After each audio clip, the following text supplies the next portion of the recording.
you are not only not crazy, but in our view, this is as much a business book as it is a book on marriage. And it's also a book for people who are dating, people who are in relationships.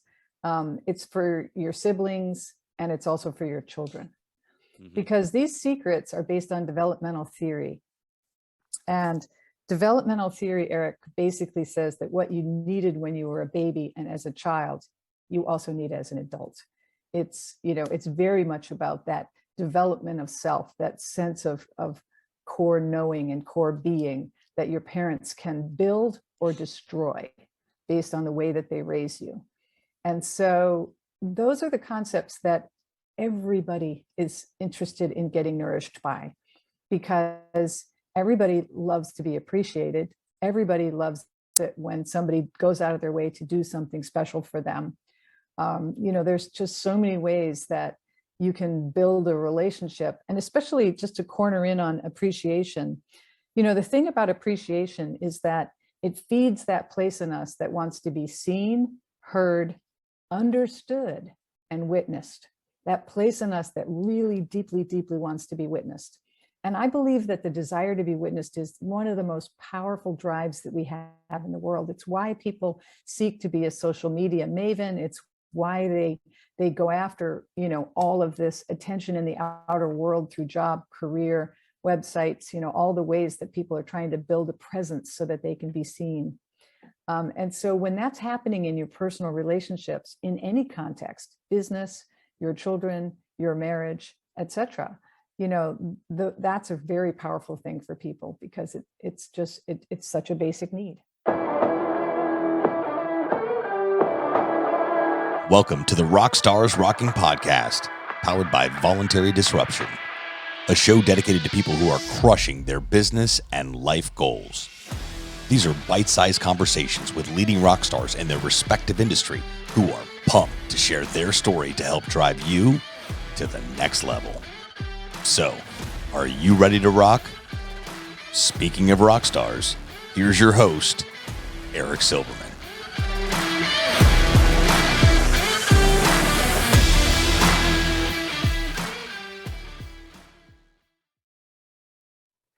Hey, rock stars, welcome back to another episode of Rockstars Rocking. And boy, am I excited to have not one, but two rock stars rocking. And one of them is a first for the Rockstars Rocking podcast. The first time I've ever had anybody back for a second time, but I could not help myself.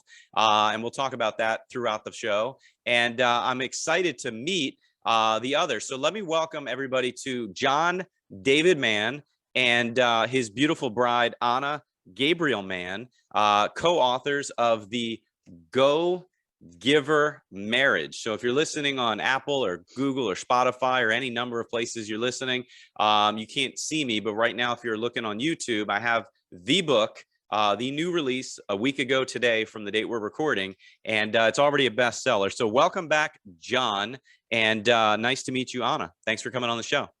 Thank you. Nice. Very nice to be here. Thank you. Oh, man, I'm so fired up to talk about this. And, for those that remember John's name, it's from many, many, many reasons that have nothing to do with me.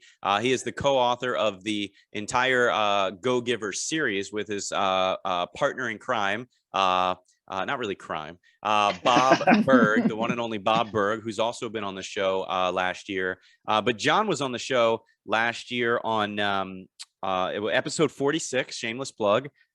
It was released on June 30th, 21. And the topic of that show was a little bit about the Go Giver series, but mostly about his, at that time, new release, Steal Fear. Steal Fear was a brand new book that he put out. And but that's not why we're here today. In fact, we're not going to be talking about anything relating to mystery and suspense and guns and potential violence, right? At least I don't think so. John, Anna, what do you think? Well, I don't think so either, really. No, all right, not today. All right. Not today. Fair enough. Not today. Not today. Well, listen, guys, I'm super pumped for you for this book, The Go Giver Marriage. It is incredible. It's already a bestseller. Anywhere books are sold, you can get it. For those listening, check out gogivermarriage.com if you've not heard of it yet. Most of our audience here, I know, is a big fan of the Go Giver series. One of the first questions I have for you really isn't about the actual book content. We'll get to that. Don't worry. But I'm just curious, what was Bob's thoughts? You said you cut him out. I'm joking, Bob. I know it wasn't like that. But what did Bob's the nicest guy ever. But what did he think when you said, hey, we want to write this book and we think we should do it together and use the Go Giver name and make it part of the series? Can one of you tell me?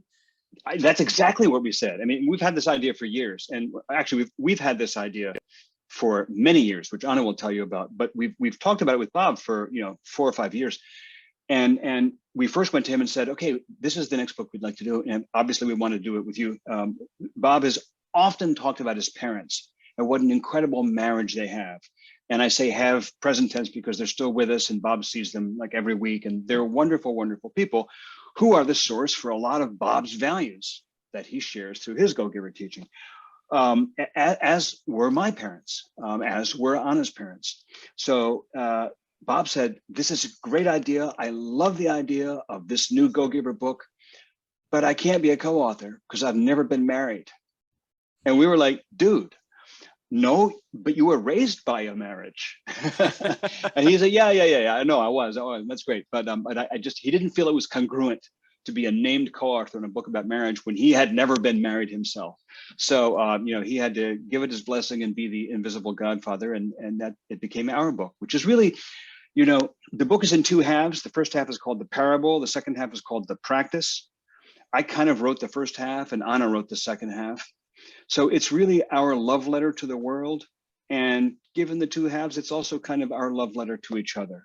So it all worked out that Bob could just give it his blessings, and then we would run with the meat of the book. I love that. And I never knew that he wasn't married. I actually thought he was married. Yeah. There we go. And that said, Bob has gone out of his way to endorse the book and let everybody in the Go Giver community know that it's here and coming out. And so he's been a huge supporter, and we love Bob. He's been a dear friend and colleague for many, many years. Yeah, no, I'm grateful that I've been able to meet him, and I'm part of his community as well every week, and grateful that I've met you guys. So let me ask you another question. Again, some of these are just off the wall because my brain function's weird, I guess, but it's interesting to me, so maybe it's interesting to others. And if not, sorry guys, who's listening? But I'm just curious, 2 things. One, this is my daughter's favorite color. How'd you pick teal? Was it just because of the whole marriage and relationship? Was it a soft color? But as soon as I saw it released, I was like, I wonder why they picked teal. I was just curious. Well, honest to goodness, they came up with an awful lot of different colors, including pure white.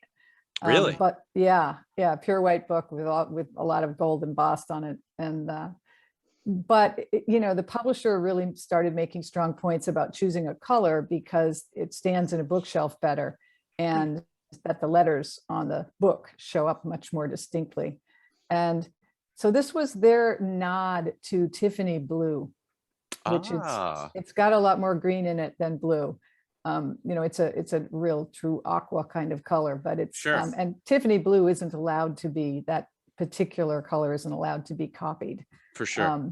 But it was we, among the choices that we had, we really felt this was the color that was kind of appropriate for it.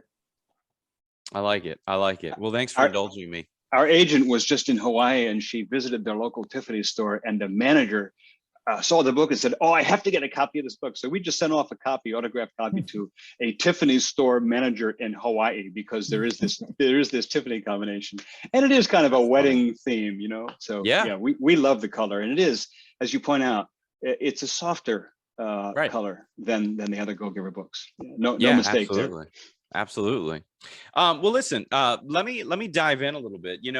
When it comes to the book, I mean, what made you guys want to do this in general? I mean, Anna, I know you're a clinically trained therapist, as is my wife. But John, I don't believe you're a clinically trained therapist. What made you guys, maybe I'm wrong, you'll correct me, but what made you guys want to put this together in the first place? When the first copy of the Go Giver came off the printer in 2005, 3 years before it was published, I read the very first copy, and after reading it, I put it down and I said to John, this book is phenomenal. And it would make an incredible book about marriage, because the very nature of the 5, laws to stratospheric success really feed what it means to take responsibility for being intentional in your marriage, to actually be responsible for the energy you bring to the marriage. And so I felt very strongly right away that it would make a great marriage book. And so, for the longest time, we've been planning this for a long, long time. I love how you said you had the idea since 2005 when the first, I call it the Red Book, quite frankly, when the original came out. And is there a specific reason that it took all these years to put it together? Is it just timing? Is it just there was already plans in the works for the follow-up of the original, or a little bit of everything? You tell me. I would say really a little bit. You said it well. A little bit of everything. There were other books in the plan. When we first got the Go Giver book, we had a three book deal with the publisher, the Go Giver, and then 2 more books, which became Go Giver Sell More, and then a book about leadership. And all the Go Giver books in the series leaned on an aspect of Bob's expertise or my expertise. Bob has really been in the sales world his whole adult life. I've been very involved in leadership. The Go Giver Influencer is all about influence. So Anna's expertise, professional expertise, as you said, isn't about relationships, and particularly about marriage. So we had that idea back at the outset, but yes, there were other books in the queue that needed to come out, and there was a timing to it. And it was really COVID. I mean, and you and the 2 of us talked about this just before you pressed record. COVID has placed an enormous strain on couples, and therapists are feeling it everywhere, including your wife. And we saw marriages all over the country, all over the world, in just tremendous states of stress. And it really felt like, okay, the other Go Giver books are out. It's time to get this one on the rails and out in the world. Yeah. Well, I'm certainly glad you did. And, maybe one of you, if you're able, can you give our audience a quick synopsis, a preview of the parable side, I would say.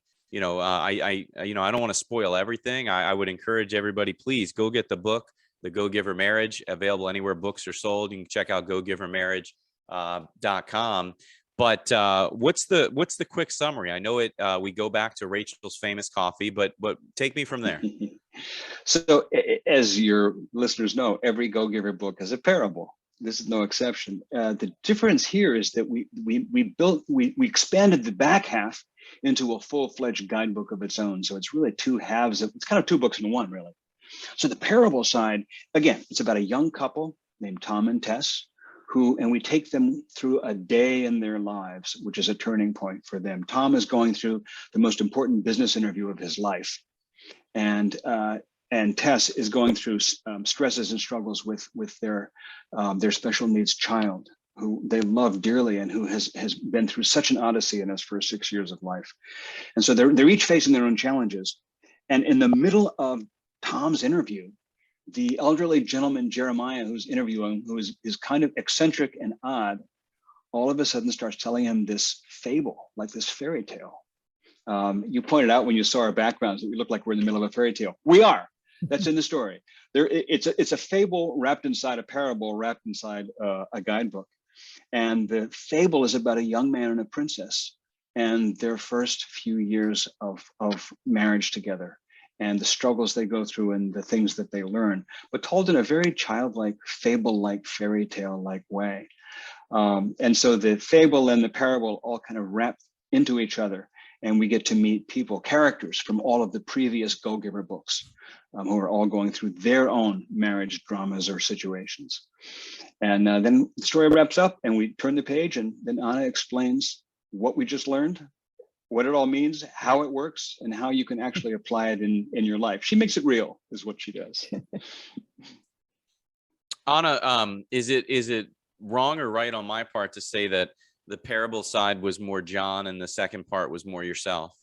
Please tell me. Actually, John wrote the entire parable and I wrote the entire second half of the book. So it was a real 50-50 collaboration where I was actually one of the writers. Okay. Yeah. what about people who are listening right now who maybe they've heard of the Go-Giver, the series, maybe they haven't. If they haven't, or if you haven't and you're listening, I don't know what rock you've been living under, but come on, get with it. I'm smiling. It's sarcasm. Don't worry. Don't hang up the podcast. But with all seriousness, let's say somebody's listening or watching us here on YouTube and they've never read any of the Go-Giver books. They've never even heard of it. But they certainly are all about strengthening their marriage and they're intrigued. It's kind of like, watching the fifth version of Rocky. Do you have to watch all the others before you watch it, or will you catch on? So in essence, does anybody have to go back and read every Go-Giver book to find value in the Go-Giver marriage, or are they going to be confused if they start from scratch? You tell me. Yeah, you don't have to read the other books first. I'll give you a 30-second summary. So like in the previous episodes, we saw our heroes do X, Y, Z. There are little Easter eggs. There are characters, as I said, who recur. And those are fun discoveries for people who have read the first few books, but it's so not essential. Okay. The essence of the Go-Giver series as a whole is this: that if you adopt a spirit of generosity in your dealings with other people, it actually makes you more successful in business, as was the original books, or in leadership, or in sales. Well, it's also in relationships. If you adopt a spirit of generosity in your dealings with your partner, with the people that are closest to you, you end up having a more successful relationship. And that's really the gist of it. That's what we call the Pindar principle, after Pindar, the mentor in the Go-Giver books. Sure. So you don't have to, the short answer is now, you don't have to have read the other books. You can dive in day one and you will not feel lost. You'll know right where you are. So I'm gonna be stereotypical right now. So again, Awesome. No offense to you guys and or to anybody listening, but my brain tells me as a stereotype that this would be a book that a lot of that a lot of women might read, and they would want their husband to read, but the husband may never read it. So talk about that. Am I right? Am I wrong? I.e., does both people in the couple have to read it in order for it to have any merit? What are your thoughts? Absolutely not. Both people in the couple do not need to read it. And in fact, there's a line in the book that says, if you truly want to work on a marriage, you need to work on yourself, because that's really how you change a marriage, is you change the energy that you bring to the marriage. So, the book is designed so that one person could read it and they could actually change their behavior and be more intentional in their marriage. And so every secret is designed and explained in the back of the book in a way that allows people to practice them, kind of get their feet under them, get a feel for it, and then to be able to see, how is this other person responding to the fact that I'm being more generous? And at the same time, this is not about codependence. Generosity is not about becoming a doormat in your marriage. Being generous also implies that you have the emotional intelligence to discern, the places that are really truly going to be nourishing for your partner and that are going to be specific. So each secret is not only explained, but we use lots of examples from clients who were kind enough to let us use their material without their names, to illuminate what does it really look like when the secret isn't working, when the opposite of the secret is showing its head. So I was intrigued by something in the book. You talk about throwing out the scorecard. What does that mean? Why is it important to you? But am I crazy? I mean, it's been a little while since I read all the other books, but it reminds me of something, and I don't remember which book, but reminds me of something John and Bob said about. Gosh, I hope I don't mess it up, because I'm not going to sound like the fan that I know I am. But like, you can't. There's no winner. Win-wins don't. I don't remember. Am I crazy? Yeah. Am I wrong here? Yeah, no, it's in the very first book in The Go-Giver. He's talking with Sam, the mogul, the incredibly successful elderly gentleman, and he says, win-win is often just an excuse for you scratch my back and I'll scratch yours. You're doing favors in order to see what you can get back. Yes. And okay. that's So not that reminds me of throwing out the scorecard. Can you talk about that a little bit? Absolutely. Throwing out the scorecard is one of the most important things you can do, because in a marriage, there's three entities. There's you, there's me, and then there's us. And when the two circles that are individuals intersect, there's a third elliptical space, and that's the energy of the marriage, or what we call the us. The us is the place where you're not you versus me. You know, in any kind of argument, people square off, and everybody's trying to get their own needs met. And the same thing happens in giving. You know, people will often give with the expectation that they're going to get. And if you're giving from that perspective, you're not giving from the place of clear generosity of spirit and clear decision to give without expectation of receiving. And that's what the concepts in the book are really about. And that's how they're similar to the original Go-Giver. The original Go-Giver really makes that clear, that giving with an expectation of receiving, or giving just so that you can maybe close a sale or get further ahead in a business relationship, that's the wrong reason for giving. And that is not being a Go-Giver. That's still in the tit for tat, keeping a scorecard. And a scorecard in a marriage is so destructive because it just defines everything. You're constantly in the like, hey, I did the dishes 3 times this week. What have you done?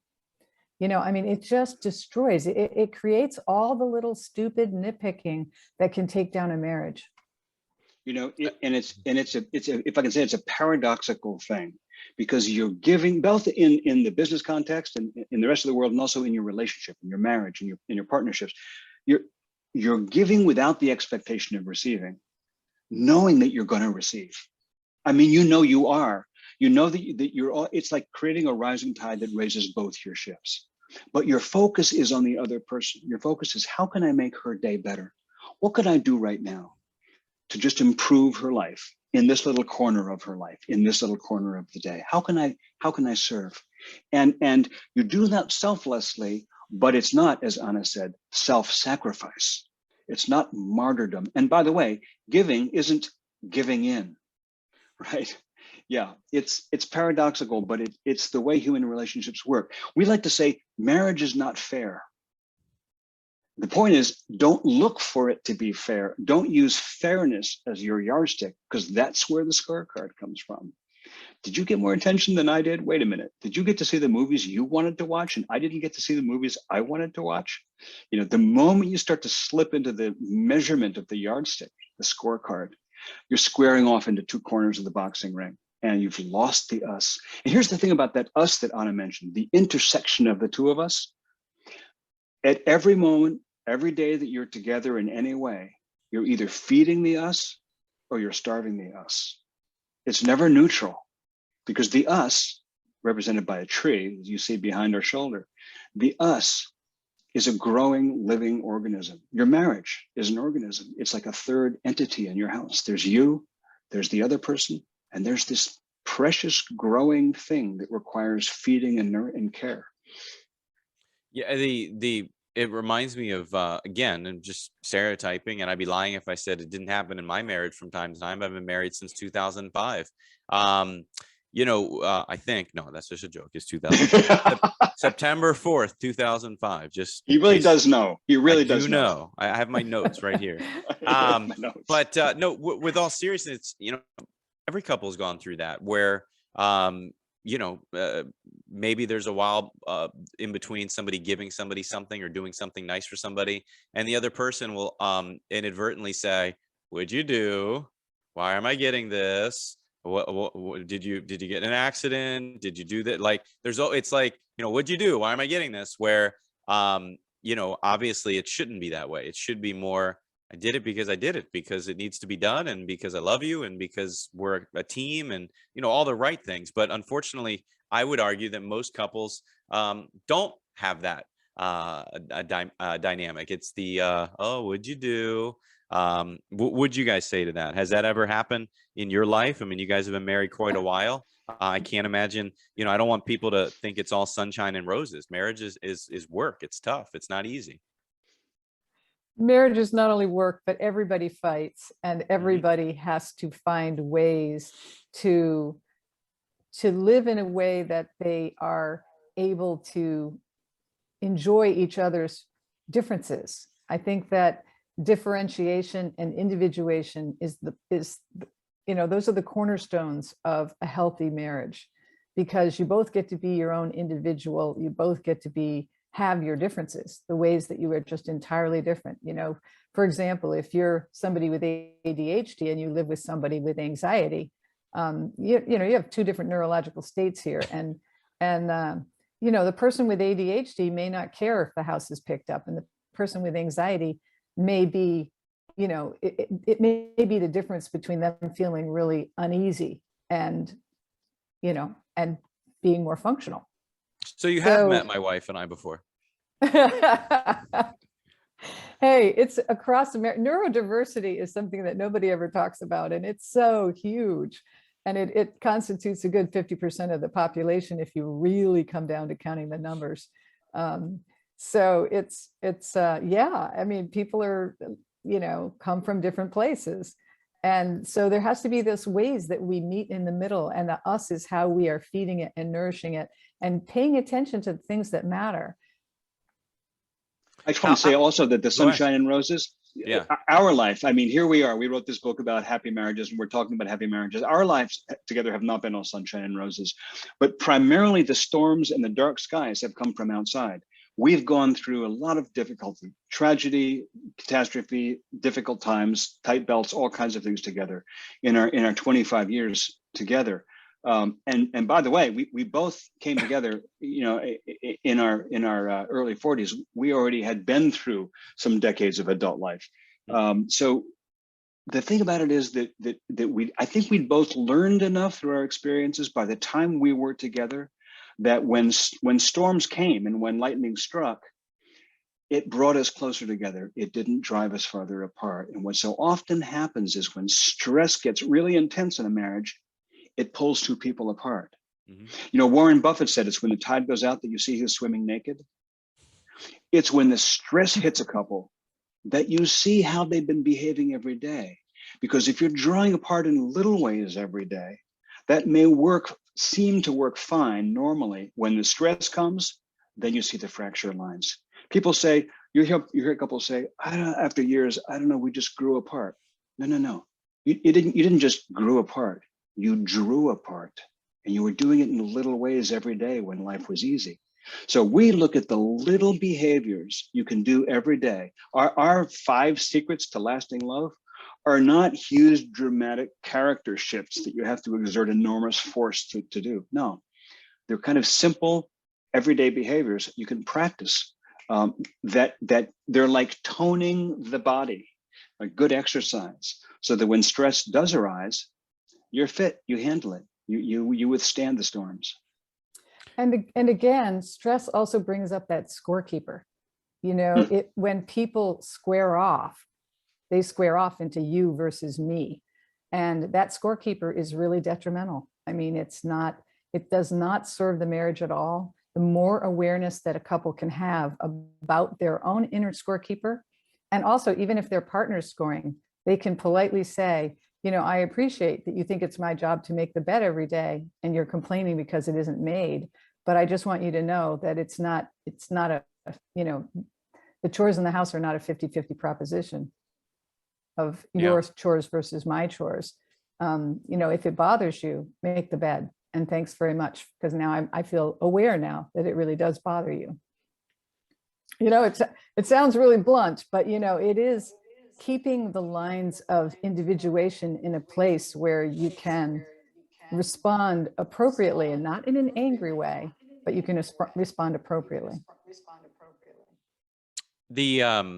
So you answered it by talking earlier, John, a minute ago. I was going to ask how long you've been married. You said 25 years. I'm just curious, were either of you guys married prior? Yes, and actually, I'm gonna first say we've been together for 25 years, but we spent quite a few years together before we got married. We waited, in part because we both had been married before, both of us. Oh. And I, speaking for myself, I know that I was incredibly. It was weird. It's kind of a paradox, because I desperately wanted to get married. When I fell in love with Anna, I fell so hard. I just want to get married right now, today. Yeah, there's no delay. There's no logistics that keep us apart. And Anna said, no, I think we should probably wait a little bit. And she was absolutely right. I was desperate to get married, but I was also gun shy. I didn't even realize it. It took me a few years to realize that I was also full of doubts about myself. Anna often says, it's so wise to give yourself time at any age, particularly for young people, but this goes at any age. It's wise to give yourselves time before you jump into tying the knot of marriage, because over the course of a year or two or three, if there are any red flags going to go out in the field, you're going to see them. That doesn't necessarily mean the couple isn't going to work. It does mean it's good to know what those red flags are and start to understand that before you're at the altar. So yeah, we did both have the experiences of, marriages that didn't go the distance before we found each other. Is it safe or fair to say that those experiences of not going the distance allowed you more opportunity and meaning when you wrote this book? Like you knew from past experiences what others are likely going through?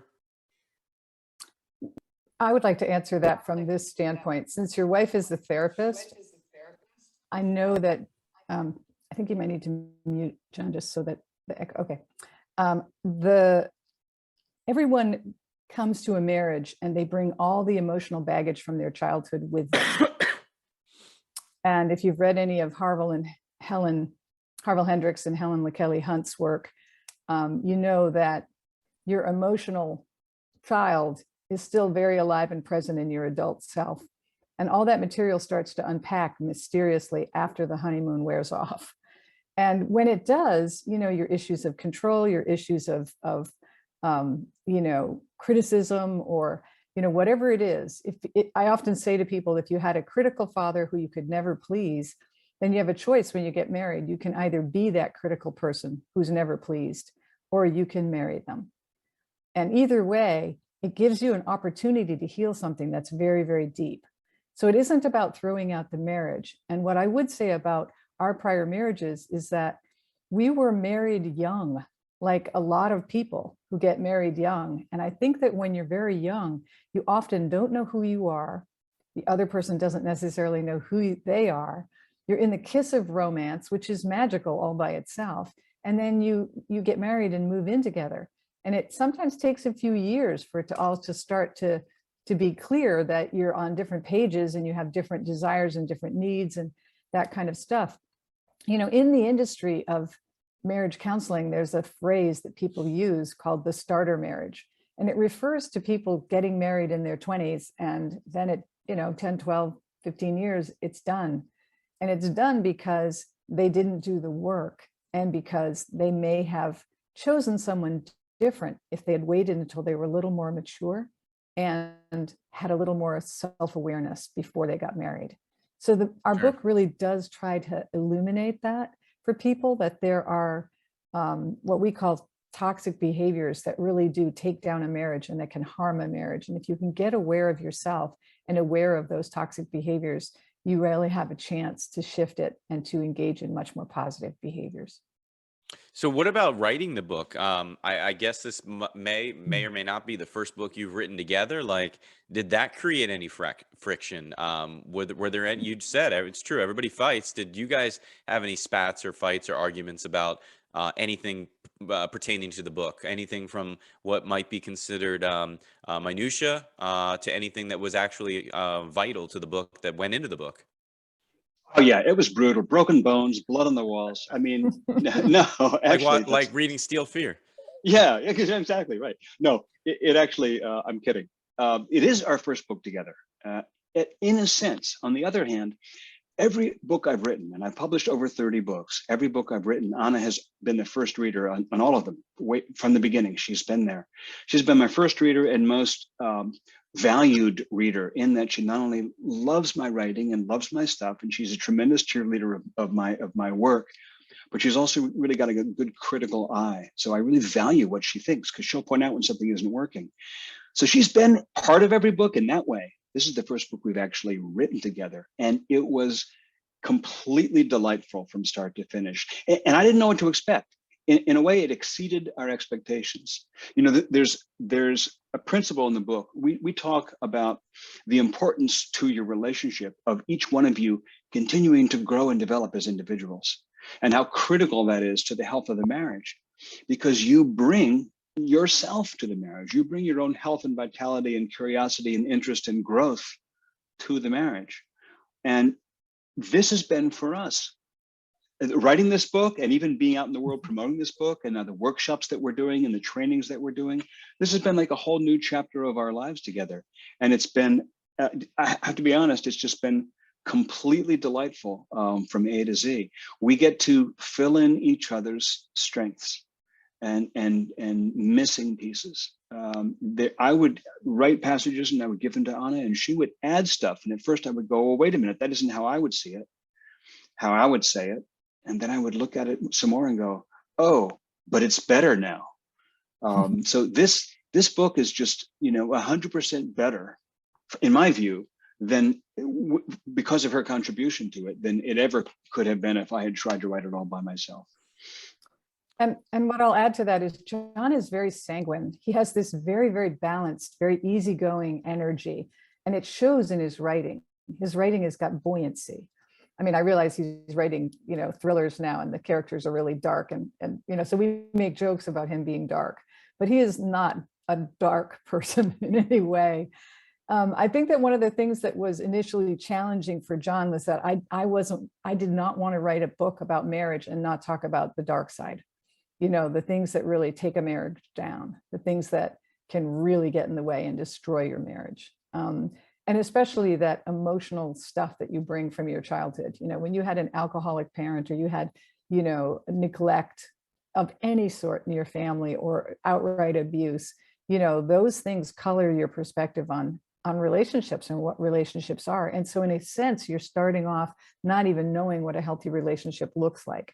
A great deal of self-growth has to happen before someone that's been through those situations can come to the place of having healthy relationships. So I think that, initially, John, when I was writing darker material for the back of the book, John was looking at it going, whoa. But in the end, it became very balanced, because, he's an incredible editor. He helped everything that I wrote be better. So I feel like we did it, it was just such a joy, honestly. One of my original mentors years ago, Dale, he used to say that the decision making is the hardest part. Once the decision is made, the doing is effortless. So it sounds like writing the book, you made the decision years ago, so writing the book was not easy, but it sounds almost effortless, if you will. As I read through it and I'm talking to you guys, I mean, I don't necessarily agree that it's only for married couples. You said earlier Bob didn't want to be a part because he genuinely was never married, but he writes business books. But I'm a business person. I'm in sales and marketing, and I prospect and I court and court some more, and I prospect and I try to win the attention of, in my case, the pretty girl, the business, the group. I want the account, I want the client, and I go out of my way to do everything possible to do that. And then they sign on the line to which is dotted, and we're married. Maybe not the same party, but we're married. And oftentimes that doesn't last forever, just like a marriage. So I would argue that there's a lot of business practices from within the book that certainly apply to married couples, certainly apply to business relationships. And I don't know, I don't think you have to be married to get value from this book. Or am I crazy here? You are not only not crazy, but in our view, this is as much a business book as it is a book on marriage. And it's also a book for people who are dating, people who are in relationships. It's for your siblings, and it's also for your children, because these secrets are based on developmental theory. And developmental theory, Eric, basically says that what you needed when you were a baby and as a child, you also need as an adult. It's very much about that development of self, that sense of core knowing and core being that your parents can build or destroy based on the way that they raise you. And so those are the concepts that everybody is interested in getting nourished by, because everybody loves to be appreciated. Everybody loves it when somebody goes out of their way to do something special for them. There's just so many ways that you can build a relationship, and especially just to corner in on appreciation. The thing about appreciation is that it feeds that place in us that wants to be seen, heard, understood, and witnessed. That place in us that really deeply, deeply wants to be witnessed. And I believe that the desire to be witnessed is one of the most powerful drives that we have in the world. It's why people seek to be a social media maven. It's why they go after, all of this attention in the outer world through job, career, websites, all the ways that people are trying to build a presence so that they can be seen. And so when that's happening in your personal relationships, in any context, business, your children, your marriage, etc., that's a very powerful thing for people, because it's such a basic need. So in our last few minutes here, as we wrap up, I wanted to ask you a question. So if there's, so again, anybody listening, the book talks about, the Go-Giver Marriage talks about 5 secrets to lasting love. So Anna or John or both, if there's 5 secrets to make marriage better, right, for lasting love, to use your words, what would be some behaviors that damage marriages? Can you expound upon that? Absolutely. Each secret has an opposite, and the reason that we wrote it that way is we really wanted people to understand that there are behaviors that we consider toxic.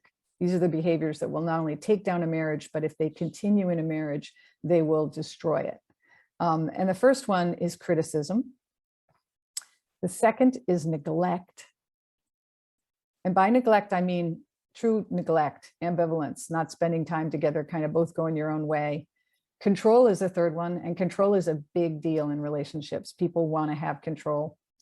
Contempt. And contempt is when you've really just lost respect in such a way that you're belittling the very being of that person. And the last is stagnation. And stagnation really reflects your own personal growth. Are you trying to get all your needs met by the marriage, or are you actually growing individually and growing personally? Because if you're not growing personally, you're often going to lean into a codependent relationship where you're going to keep trying to get the other person to serve your needs. And that is not healthy. And it really does damage relationships. So we go into those in some depth in the back of the book in terms of helping people to understand why they're so damaging. And the secrets, being the opposite of each one, really helps you to understand the ways that you can change your behavior and the ways that you can use acts of generosity to change the tone of the marriage. So you're talking about the back of the book, and you're talking about the book in general. Why don't you share, if you don't mind? So, I've read the book, I've listened to the podcast, I've read the book, I'm excited. What's next? What can I do next? You talked earlier, you mentioned briefly about trainings or maybe even some workshops. What would be next steps for somebody that wants to keep going? We do a workshop that we offer several times a month, and it's a Zoom event. So people can just sign up for it directly on our website at gogivermarriage.com. And this is a 2 to 2.5 hour workshop on Zoom, and it's called Living the 5 Secrets to Lasting Love. And in it, we do a deep dive into the secrets, a deep dive into the opposites, and then we open up the gates so that people can ask questions and get answers. And so it's a real opportunity to go to a much deeper level with the book and with the secrets, and to learn some real practical skills for how to work and how to use the material in your marriage and in your relationships. And the second is we're launching the Go-Giver Marriage Coaches Training Program in the fall of this year, and that will allow us to train coaches all over the country who will do what I do, which is basically coach clients directly, who want to use the 5 secrets to change their marriages, and who also really want to look at their own personal growth and to take their life to the next level in terms of shifting and changing, so that they are, in a sense, making themselves more attractive in the marriage by growing. So, I just want to go ahead. stress something that Anna said earlier, which is about this coaches training program. I'm really excited about that. And what that's for is not raising a generation of marriage therapists. This is not about marriage therapy, as Anna said Right. earlier. This is about coaches, and our coaching model is that we coach individuals. Again, the principle of that is when you go to work on your marriage, you don't work on your marriage, you work on yourself. So we're training individuals in the 5 secrets, in the 5 toxic behaviors, in the whole approach of our book and our philosophy, in how to coach individuals to raise the tone and the quality of their relationships. Yeah. So I can't help but just immediately notice that now that you've talked about marriage, and you're preaching the 5 secrets to lasting love when it comes to marriage, the Go-Giver marriage, there's got to be a follow-up, children and family, and there's so much more you could do to dive even deeper. So I imagine it's already on your mind, but talk to me about your thoughts. Have you already started writing chapters for the next book? It's got to be something about kids and family. You guys have a number of kids, I believe. We do. We have 5 between us, 1 for each secret. It's so interesting. The original Go-Giver came out in 2008, right? That's when it was published.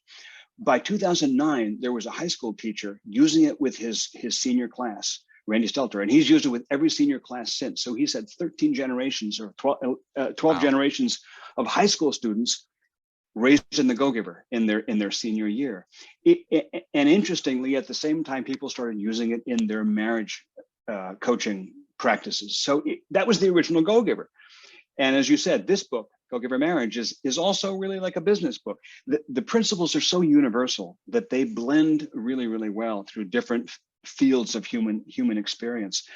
But you're absolutely right. The natural follow-up to the Go-Giver Marriage is a book about raising children with a Go-Giver concept, a Go-Giver ethic.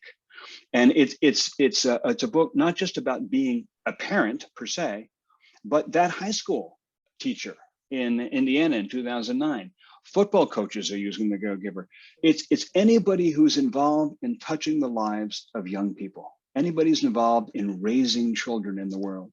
So that includes parents and counselors and coaches and teachers and big brothers and uncles and everybody you can imagine.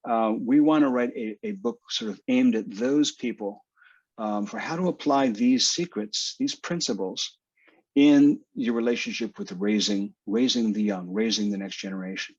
And we have not started writing the chapters in that, but we sure have been talking about it a lot. All right. Well, fair enough. Well, listen, again, I can't stress enough. Go get the Go-Giver Marriage. And while you're at it, if you don't already have your copies of any of the other books in the Go-Giver series, they are right behind me. My bookshelf is crowded, and me taking them down will take a lot of work to put them back. So no offense, but nonetheless, they're incredible. Check them out anywhere books are sold. Check out gogivermarriage.com. And John, I had you on again, episode 46, June 30th, 2021, when we were talking about Steal Fear, where you were also a co-author. But rumor has it you have the follow-up, Cold Fear, that is being released sometime pretty soon. Can you take a quick 30 seconds to a minute and tell us about that?